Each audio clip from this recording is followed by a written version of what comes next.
Hello students, मैं उम्मीद करता हूं कि आप सब बहुत बढ़िया होंगे और आपकी एचएस 2026 की तैयारी बहुत बढ़िया चल रही होगी। जैसे कि आप सबको पता है कि निम्बस एकेडमी के द्वारा कई सारे इनिशिएटिव स्टार्ट किए गए हैं, जिसमें हम खास तौर पे टारगेट कर रहे हैं 2026 का हमारा प्रीलिम्स एग्जामिनेशन। हमने लास्ट क्लास के अंदर अमेंडमेंट्स के बारे में पढ़ा था कि फर्स्ट जो हमारा पार्ट है इंडियन कॉन्स्टिट्यूशन का, उसके रिलेटेड कौन कौन सी इंपॉर्टेंट अमेंडमेंट्स हैं, क्योंकि हमारे एग्जाम के अंदर इस चीज के ऊपर क्वेश्चन पूछा जाता है। अमेंडमेंट्स हमेशा से ही एचएस प्रीलिम्स का फेवरेट टॉपिक रहा है। अमेंडमेंट्स एंड आर्टिकल्स के ऊपर हमेशा से ही क्वेश्चंस पूछे गए हैं, आगे भी पूछे जाने के चांसेस रहते हैं। अगर आप 2025 का पेपर भी उठा के देखोगे, वहां पे आपको मल्टीपल क्वेश्चंस देखने को मिल जाएंगे जो कि अमेंडमेंट से या फिर आर्टिकल से पूछे जा रहे हैं। देखो, फर्स्ट पार्ट में कौन कौन सी इंपॉर्टेंट अमेंडमेंट्स है वो हमने डिस्कस कर ली थी। कौन कौन सी इंपॉर्टेंट अमेंडमेंट्स ने फर्स्ट पार्ट को चेंज किया है वो हमने डिस्कस कर लिया था। अभी सेकंड पार्ट जो हमारा है कॉन्स्टिट्यूशन का, दैट इज सिटीजनशिप, उसमें कोई भी अमेंडमेंट आपको पढ़ने की जरूरत नहीं है। कोई इंपॉर्टेंट अमेंडमेंट हमारे पास नहीं है जिसने second part of the Indian constitution में कुछ खास तब्दीलियां की हो। हालांकि वहां पे जो हमारे पास सिटीजनशिप एक्ट है उसमें जो अमेंडमेंट्स आई हैं तो वो एक्ट की अमेंडमेंट्स हैं, हमारे कॉन्स्टिट्यूशन की अमेंडमेंट्स नहीं है। वो आपके लिए इंपॉर्टेंट रहेंगी। फ्यूचर में हम उसकी भी एक वीडियो आपके लिए लेके आएंगे सो दैट आप सेकंड पार्ट के जो रिलेटेड जो एक्ट है पार्लियामेंट का, सिटीजनशिप एक्ट, उसको भी अच्छे तरीके से समझ पाओ। आज की क्लास में हम कॉन्स्टिट्यूशन के तीसरे पार्ट पे मूव करते हैं और इस तीसरे पार्ट के अंदर हमारे पास एक फंडामेंटल राइट था, that is right to property, जो कि 1978 तक हमारे लिए फंडामेंटल राइट के तौर पे अवेलेबल था। 1978 में हमारे पास 44th अमेंडमेंट होती है और उसको फंडामेंटल राइट की लिस्ट से निकाल के लीगल राइट की लिस्ट में डाल दिया जाता है। अब उसकी क्या जर्नी है, क्योंकि राइट टू प्रॉपर्टी की प्रॉपर जर्नी है जो कि 1950 से स्टार्ट हो जाती है और 1978 तक क्या क्या तब्दीलियां उसमें होती रही हैं, कौन कौन सी इंपॉर्टेंट अमेंडमेंट्स पास हुई हैं, कौन कौन से इंपॉर्टेंट केसेस हैं उसके रिलेटेड, आज की इस वीडियो में हम उसके बारे में डिटेल में डिस्कस करने वाले हैं। राइट, वन बाय वन हर एक चीज को डिटेल में डिस्कस करेंगे। सबसे पहले समझो कि हमारे कॉन्स्टिट्यूशन के वो कौन से आर्टिकल्स थे ओरिजिनल कॉन्स्टिट्यूशन के जो आपको राइट टू प्रॉपर्टी प्रोवाइड कर रहे थे। दो आर्टिकल्स हैं, एक तो आपके पास है आर्टिकल 31 और एक आपके पास है article 19 clause 1 sub clause F. ये दो आर्टिकल्स हैं। आर्टिकल 31 बोल रहा है कि आप किसी को भी उसकी प्रॉपर्टी से डिप्रीव नहीं कर सकते जो प्रॉपर्टी कानून के तौर पे उसको प्रोवाइड की गई है। कानूनी तौर पे अगर किसी के पास कोई प्रॉपर्टी है तो आप उससे नहीं छीन सकते हो। Article 19 clause 1 sub clause F आपको फ्रीडम देता है। क्या फ्रीडम देता है? प्रॉपर्टी एक्वायर करने का, होल्ड करने का एंड डिस्पोज करने का। तो ये दो आर्टिकल सबसे पहले याद कर लो जो राइट टू प्रॉपर्टी के बारे में हमारे ओरिजिनल कॉन्स्टिट्यूशन में बात कर रहे थे। अब आपको पता है कि हमारे यहाँ पे लैंड रिफॉर्म्स सरकार ने इंट्रोड्यूस करने थे, जमींदारी सिस्टम को हमारे देश में से खत्म करना था बोल सकते हो। तो वहां पे लैंड रिफॉर्म्स अगर तुम करोगे तो article 31 and article 19 clause 1 sub clause F दोनों ही वायलेट होंगे। जब ये वायलेशन इनका होगा तो ऑटोमेटिकली बहुत सारे लोग होंगे जो सुप्रीम कोर्ट में, हाई कोर्ट्स में पहुंचेंगे अगेंस्ट द वायलेशन। तो वहां पे क्या है, सरकार के द्वारा एक अमेंडमेंट पास की जाती है, first amendment act of 1951। So right to property के साथ रिलेट करती है सबसे पहली जो amendment, that is the first amendment of 1951। इस अमेंडमेंट ने क्या किया, दो आर्टिकल्स ऐड किए हैं। एक आर्टिकल है 31A और दूसरा आर्टिकल है 31B। इसके अलावा इसी अमेंडमेंट ने एक नया शेड्यूल भी हमारे कॉन्स्टिट्यूशन के शेड्यूल्स की लिस्ट में ऐड किया, दैट इज 9th शेड्यूल। तीन इंपॉर्टेंट आप बोल सकते हो कंपोनेंट्स हैं जो ऐड होते हैं, 31A, 31B and 9th schedule. 31A क्या बोलता है? 31A बोलता है कि भाई पार्लियामेंट के पास या स्टेट के पास, गवर्नमेंट के पास ये अथॉरिटी है कि वो आपके राइट टू प्रॉपर्टी को रिस्ट्रिक्ट कर सकती है। और अगर वो रिस्ट्रिक्ट करेंगे तो तुम कभी ये नहीं बोल सकते कि this is inconsistent with the fundamental rights, या फिर आप ये नहीं बोल सकते कि ये तो फंडामेंटल राइट्स के खिलाफ हो गया। आपके राइट टू प्रॉपर्टी को रिस्ट्रिक्ट करने की पावर सरकार के पास रहेगी। ये बात कहां पे लिखी हुई है? 31A के अंदर।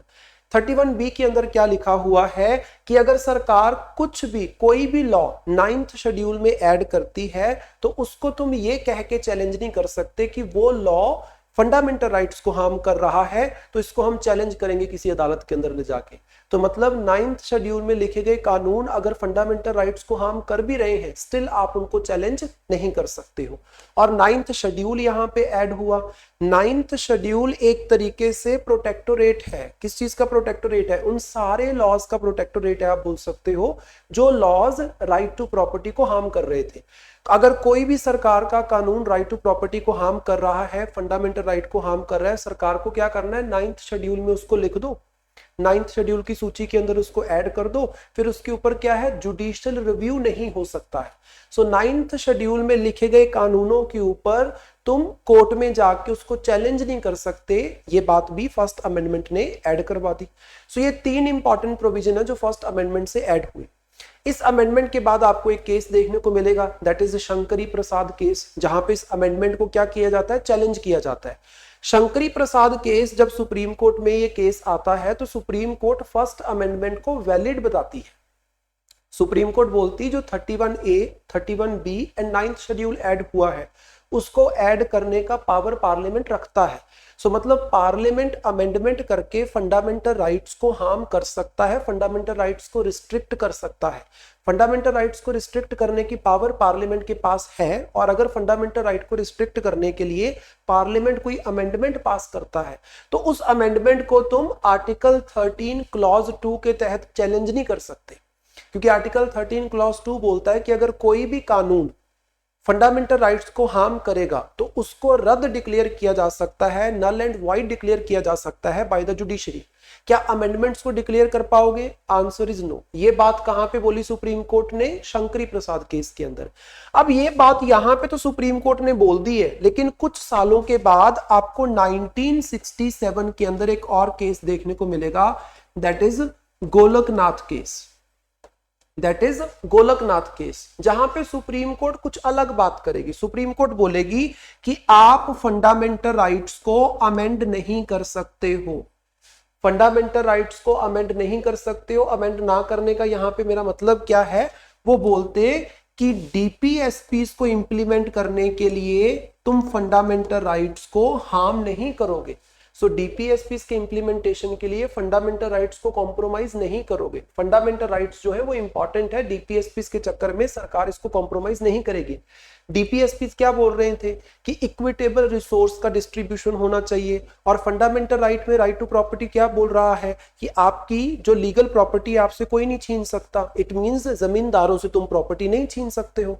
तो ये पूरा कॉन्फ्लिक्ट जो है गोलकनाथ केस में भी हमें देखने को मिला है। सुप्रीम कोर्ट ने पहले तो बोला था कि पार्लियामेंट ऐसा कर सकता है शंकरी प्रसाद केस में, उसका बिल्कुल opposite statement supreme court Golaknath case में दे रही है, जिसके नतीजे स्वरूप क्या होता है? हमारे पार्लियामेंट के द्वारा एक अमेंडमेंट पास की जाती है, that is 24th amendment. Second amendment होगी ये हमारी जो राइट टू प्रॉपर्टी के साथ रिलेटेड है, 24th अमेंडमेंट एक्ट ऑफ 1971। इस अमेंडमेंट एक्ट से क्या किया गया? आर्टिकल 13 में एक नया क्लॉज जोड़ा गया, that is clause number 4। Clause 4 बोलता है, सीधे तौर पे ये बात बोलता है कि amendments are not under the definition of law mentioned under article 13 clause 2। Article 13 clause 2 Jin laws को रद्द करने की बात करता है, वो लॉज जो फंडामेंटल राइट को हार्म करते हैं उनको रद्द करने की बात करता है, उस लॉ की डेफिनेशन में अमेंडमेंट्स कवर नहीं होंगी। इट मींस अगर कोई अमेंडमेंट फंडामेंटल राइट को हार्म करती है तो supreme court, high court article 13 का हवाला देके उस लॉ को, उस अमेंडमेंट को रद्द नहीं कर सकती है। ये बात लिखवा दी गई भाई 24th अमेंडमेंट एक्ट ऑफ 1971। इसके बाद एक और अमेंडमेंट ये पास करते हैं, that is 25th amendment act of 1971, जिससे क्या किया गया था? एक नया आर्टिकल ऐड किया गया, दैट इज 31C। अभी अब आर्टिकल 31C आता है। आर्टिकल 31C क्या बोलता है? डीपीएसपीज में दो हमारे पास क्लॉजेज हैं आर्टिकल 39 के, एक तो है 39 क्लॉज बी, एक है 39 क्लॉज सी। डीपीएसपीस के इन दो पॉइंट्स में लिखी गई बातों को पूरा करने के लिए अगर तुम्हें फंडामेंटल राइट्स हार्म करने पड़े, कॉम्प्रोमाइज करने पड़े, तो सरकार वो कर सकती है। इस चीज की अनुमति सरकार को कौन दे रहा है? 31C।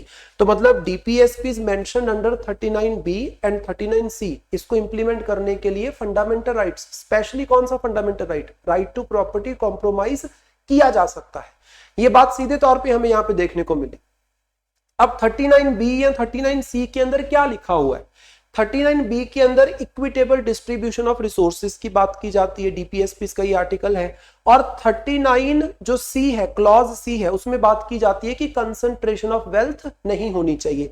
ये दोनों चीजों को अगर तुम प्रमोट करना चाहते हो तो तुम्हें लिमिट करना पड़ेगा क्या? Right to property. That was the fundamental right at that point of time. तो मतलब ये बोल रहे हैं कि इन दोनों को इंप्लीमेंट करने के लिए तुम फंडामेंटल राइट्स को कॉम्प्रोमाइज कर सकते हो। स्पेशली तो देखो आर्टिकल 31 कॉम्प्रोमाइज होगा, आर्टिकल 19 भी कॉम्प्रोमाइज होगा क्योंकि वहां पे भी राइट टू प्रॉपर्टी का एक फ्रीडम लिखा हुआ है। इसके अलावा आर्टिकल 14 जो है वो भी कॉम्प्रोमाइज होगा, आप बोल सकते हो, राइट, जो equality before the law and equal protection of law की बात कर रहा है। आगे चलो, इसके बाद आता है case, that is the Kesavananda Bharati case. Kesavananda Bharati case की जब हम बात करते हैं तो ये भी राइट टू प्रॉपर्टी के साथ रिलेटेड केस है। यहां पे सुप्रीम कोर्ट ने बोला था कि पार्लियामेंट के पास पावर है फंडामेंटल राइट्स को अमेंड करने की, और उस पावर के तहत वो राइट टू प्रॉपर्टी को अमेंड कर सकते हैं। राइट टू प्रॉपर्टी को अगर वो रिमूव करना चाहे तो रिमूव भी कर सकते हैं।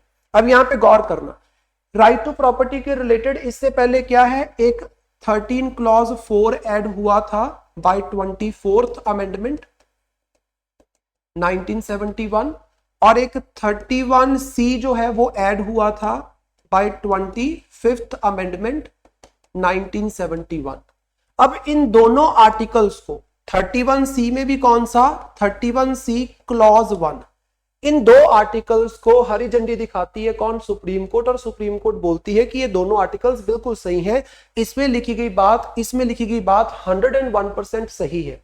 इट मींस आज के टाइम पे भी तुम्हें आर्टिकल 13 क्लॉज 4 देखने को मिलेगा जो बोलता है कॉन्स्टिट्यूशनल अमेंडमेंट्स को आर्टिकल 13 की पावर के तहत supreme court, high court challenge नहीं कर सकती हैं, उसको रद्द नहीं कर सकती हैं, आप बोल सकते हो, एज सिंपल एज दैट।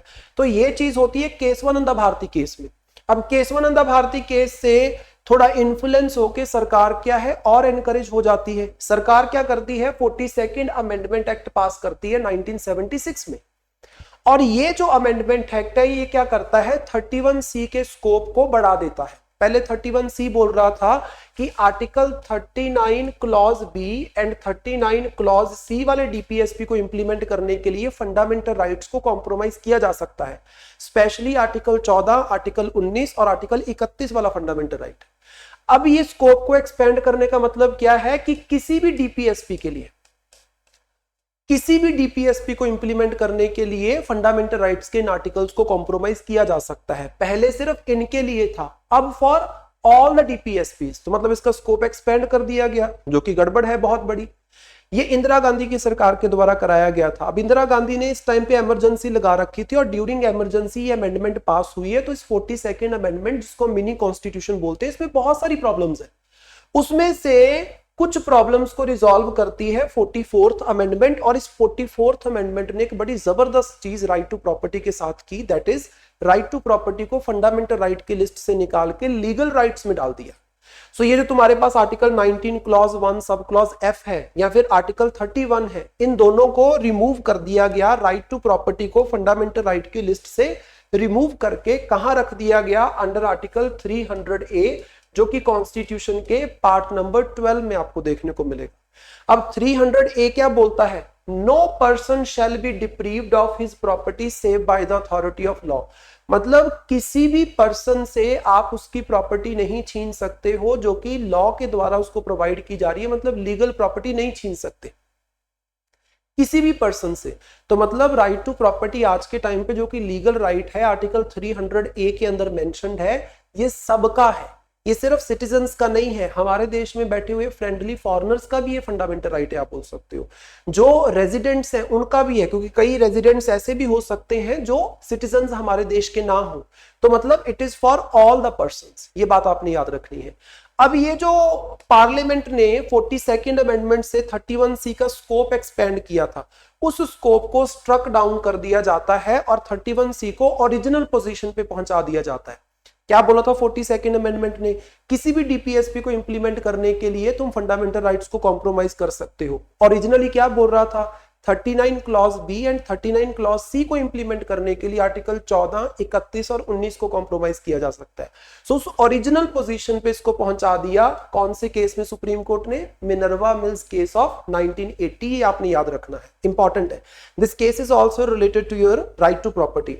फिर इसके बाद वामन राव केस आता है, क्योंकि होता क्या था, हमारे यहाँ पे सरकार जब भी कोई लैंड रिफॉर्म्स के कानून पास करती थी, उन कानूनों को सरकार क्या करती थी? 9th शेड्यूल में डाल देती थी, और 9th शेड्यूल के ऊपर जुडिशियल रिव्यू जो है वो अलाउड नहीं था।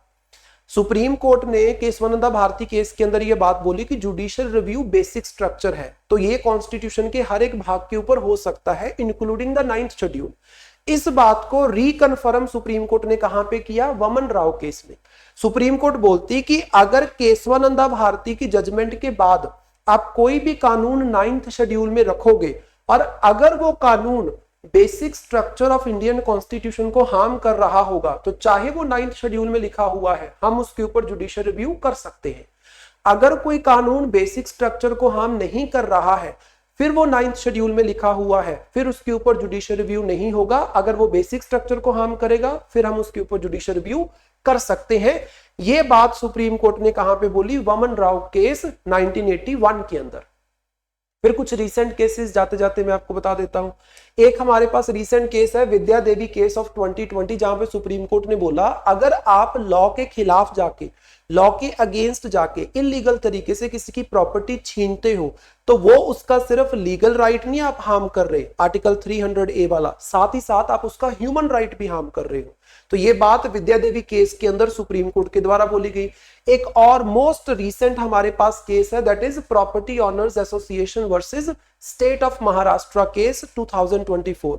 क्योंकि आर्टिकल 31C जो है वो बोल रहा है कि 39B को पूरा करने के लिए तुम फंडामेंटल राइट्स को कॉम्प्रोमाइज कर सकते हो, और लीगल राइट्स को तो ऑटोमेटिकली कॉम्प्रोमाइज कर ही सकते हो, क्योंकि आज के टाइम पे राइट टू प्रॉपर्टी एक लीगल राइट है। सुप्रीम कोर्ट ने यहां पे क्लैरिफाई किया कि हर एक प्राइवेट प्रॉपर्टी जो है वो पब्लिक या मटेरियल रिसोर्स में नहीं आती है। हर एक प्राइवेट प्रॉपर्टी पब्लिक गुड के मटेरियल रिसोर्स में नहीं आती है। तो हर एक प्राइवेट प्रॉपर्टी को तुम ये कह के हथियार नहीं सकते कि हम पब्लिक गुड के लिए इस प्रॉपर्टी को हथियार रहे हैं, right? So all the private properties are not covered under the material resources. वो मटेरियल रिसोर्सेज जिसकी रीडिस्ट्रीब्यूशन की बात कर रहा है article 39 clause B. This is very important, right? सो ये कुछ इंपॉर्टेंट केसेस, इंपॉर्टेंट अमेंडमेंट्स हैं जो राइट टू प्रॉपर्टी के साथ रिलेटेड है। आई नो बहुत सारी अमेंडमेंट्स की मैंने यहाँ पे बात की है, बहुत सारे केसेस की मैंने बात की है, बट ये सारे केसेस और अमेंडमेंट्स आपके लिए इंपॉर्टेंट रहेंगी। अगर आपको ये वीडियो अच्छी लगी है तो आपने इसको शेयर करना है, लाइक करना है और चैनल को सब्सक्राइब करना है। ऐसी ही और बहुत सारी वीडियोस पॉलिटी वाले टॉपिक की आपको इसी चैनल के ऊपर देखने को मिलेंगी। इससे पहले जो वीडियो मैंने अपलोड की, अगर आपने उसको नहीं देखा है तो उसको भी जरूर देखना है। Alright, thank you so much and best wishes for your preparation.